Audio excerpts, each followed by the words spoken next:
Hello, chaps. Paul Curran here. I hope you're well, and all the listeners too. Now, spring is nearly here. So, to encourage it a little further, I thought today that the only suitable poem is one which is also one of the nation's favourite, and one I'm sure known well by you both and by all our listeners. It's by William Wordsworth, often referred to as Daffodils, first line of which is I wandered lonely as a cloud. William Wordsworth, far from being the sentimental figure that he was even portrayed as during his long life, he lived to be 80, I believe.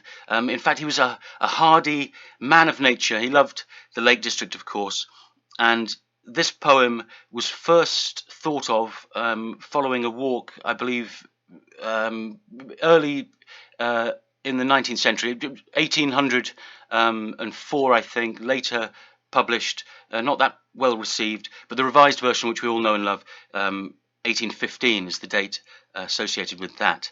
But Wordsworth was a great, he had an idyllic childhood, growing up around Grasmere and Ullswater and the Lake District, a place that he loved. And he always sought to try and communicate the voice of the normal person, the common man, and the people of that area of England in particular.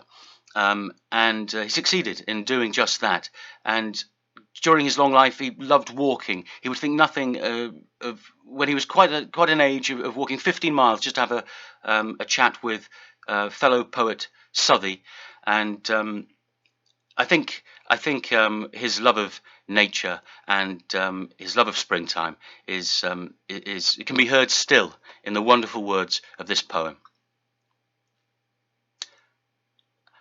I wandered lonely as a cloud that floats on high o'er vales and hills, when all at once I saw a crowd, a host of golden daffodils, beside the lake, beneath the trees, fluttering and dancing in the breeze. Continuous as the stars that shine and twinkle on the Milky Way, they stretched in never-ending line along the margin of a bay. 10,000 saw I at a glance, tossing their heads in sprightly dance. The waves beside them danced, but they outdid the sparkling waves in glee. A poet could not but be gay in such a jocund company.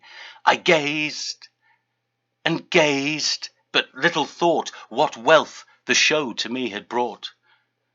For oft, when on my couch I lie, in vacant or in pensive mood, they flash upon that inward eye which is the bliss of solitude. And then my heart with pleasure fills and dances with the daffodils.